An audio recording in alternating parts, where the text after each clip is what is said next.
হুগলি নদীর তীরে বসে ঠান্ডা হাওয়া খাওয়া আর তার সাথে হুগলি নদীর জোয়ার ভাটার জলের দর্শন, তার সঙ্গে মৎস্যজীবীদের জীবনের একটা বিশেষ অংশ হলো নৌকা, আর তার সঙ্গে যদি থাকে পড়ন্ত বিকেলের নিজের গন্তব্যে যাওয়া সেই জাহাজের গল্প, সেই সমস্ত কিছু আমি আজকে শেয়ার করব আমার আজকের ভ্লগে। তো চলুন আজকে ভিডিওটা শুরু করা যাক। নমস্কার, সকলকে জানাই সুপ্রভাত। আশা করি সকলে ভালো আছেন। আর আমি কৌশিক, আমার সিম্পল লাইফের আরও একটি সিম্পল ব্লগে আপনাদের সকলকে স্বাগত।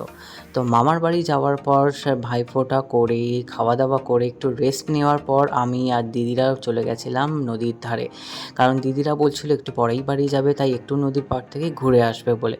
তো ছোট্টবেলা থেকে যতবারই মামার বাড়িতে এসেছি ততবারই একবার হলেও এই নদীর পাড়ে আমাদের ঘুরতে আসতেই হতো। আমরা চলে এসেছি নদীর পাড়ে, নদীর কাছে। বড্ড রোদ, এই জন্য বলেছিলাম আর একটু পরে আসতে। এত রোদে কেউ আসে, হাওয়া খেয়েও সুখ হবে না, কিছু না। চলো, এই নৌকাটা আছে, এই নৌকার উপর দিয়ে যাওয়া যাবে ওপারে। নৌকা দিয়ে যাওয়ার সময় যাব, এখন সাইড দিয়ে যাই বাবা, এখন পড়লে কে ঠেকাবে। জাম্প।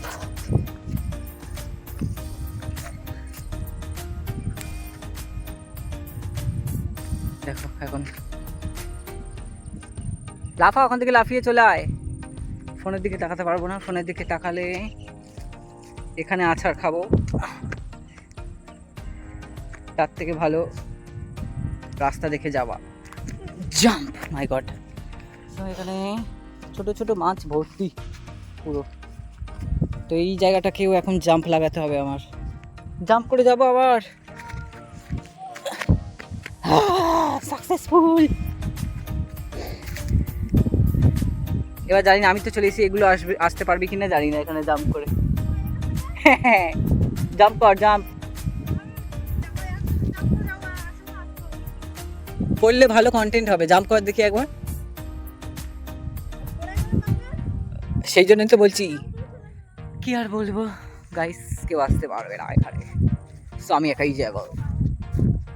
তো দেখো এখানে এত নৌকা ভর্তি, আর নদীতে এখন ভাটা চলছে, সম্ভবত জোয়ার আসতে পারে। তো এখানে চারিদিকে নৌকা ভর্তি। আমার ইচ্ছা ছিল এই সামনে যাওয়ার, কিন্তু যেতে পারবো না, কারণ বুট পরে এসেছি, তাই ওখানে যেতে পারবো না। তো এটা অনেকে জানে না যে কী নদী। তো এটা হচ্ছে মেনলি হুগলি নদী, মানে এদিকে ডায়মন্ড হারবার আছে, আর এটা হচ্ছে হলদিয়ার সাইড। তো হলদিয়ার একদমই অপোজিট সাইড দিয়ে হচ্ছে আমার মামার বাড়ি করঞ্জলি, ওখানে একদম নদীর কাছেই। আর এদিকে গেলে তোমার নামখানা, গঙ্গাসাগর, পুরোটাই এদিক দিয়ে। তো আগে আমার মামারা এখান থেকে ডাইরেক্ট নৌকা নিয়ে গঙ্গাসাগরের মেলায় যেত, কিন্তু এখন আর কেউ যায় না। নৌকাগুলো দেখছো পিছনে আছে, তো এরকম নৌকা আমার মামাদেরও ছিল 2-3টে, এখন বেচে দিয়েছে, কারণ এখানকার অধিকাংশ মানুষরাই তো মাছ ধরে, ওটাই ওদের জীবিকা। তো আমার মামারাও যেত মাছ ধরতে, এখন খুব একটা যায় না, কারণ এখন সেইভাবে আর মাছ হয় না নদীতে। তো সেই জন্য যে যার মতো অন্য কাজ খুঁজে নিয়েছে, সেগুলোই করে। মাঝে মধ্যে যায় জাল নিয়ে, তো খুব একটা বেশি যায় না, তাই নৌকাগুলোও বেচে দিয়েছে। তো আমি 2-1বার গেছিলাম এই নদীর মাঝখান পর্যন্ত নৌকা করে, কিন্তু দুবারই আমি ভালোভাবে দেখতে পারিনি মাঝখান পর্যন্ত গিয়ে, কারণ একবার জ্বর ছিল, গিয়ে ঘুমিয়ে পড়েছিলাম, আর একবার কী হয়েছিল জানি না। তো ইচ্ছে আছে আবার কখনো যাব। মামাদের তো এখন নৌকা নেই, নৌকা থাকলে তাও জোর করে যাওয়া যায়, তো এখন সেইভাবে যাওয়া যাবে না, নৌকা ভাড়া করে আলাদাভাবে যেতে হবে। আর এটা তো ট্যুরিস্ট স্পট নয় এখনও সেইভাবে, তাই এখানে সেইভাবে নৌকা ভাড়া টাড়া পাওয়া যায় না।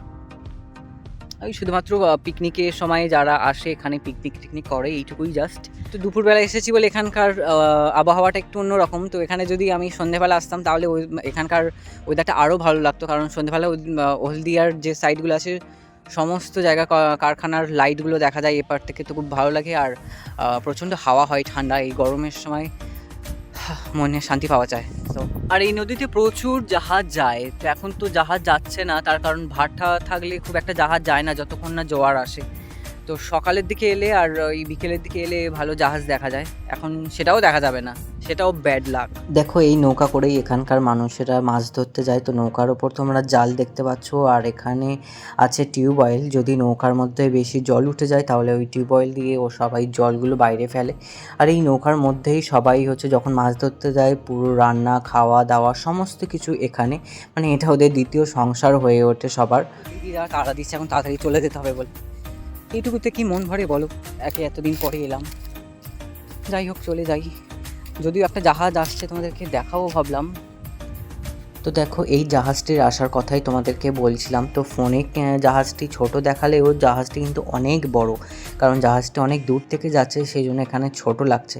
আর এই নদীতে খুব একটা যাত্রীবাহী জাহাজ যায় না, বেশিরভাগ মাল বহনকারী জাহাজগুলোই যায়। তো যাই হোক, তোমাদেরকে জাহাজ দেখাতে পারলাম, এটাই দেখে আমার ভালো লাগলো। তো জাহাজ তার নিজের গন্তব্যের দিকে যাক, আর আমরা চলি আমাদের নিজেদের গন্তব্যের দিকে। তাই এখন যাব, ভেঙে না পড়লেই হলো। ইউ, এবার তো ভয় লাগতেছে পইরা না যাই। ওকে ওকে ওকে ওকে, ডান ডান ডান ডান ডান, ইয়া আই এম সাকসেসফুল। তো আজকে আমার এই ভ্লগ আর এই প্রাকৃতিক সৌন্দর্য তোমাদের কেমন লাগলো অবশ্যই কমেন্ট করে জানিও।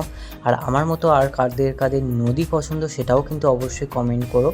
তো আজকে ভিডিওটা যদি তোমাদের ভালো লাগে তাহলে অবশ্যই একটা লাইক করে দিও। আর ভিডিওটা ফেসবুকে দেখে থাকলে তাহলে ফেসবুক পেজটাকে ফলো করে নিও। আর ইউটিউবে দেখে থাকলে ইউটিউব চ্যানেলটিকে সাবস্ক্রাইব করে নিও। তো দেখা হচ্ছে পরের ভিডিওতে, টাটা।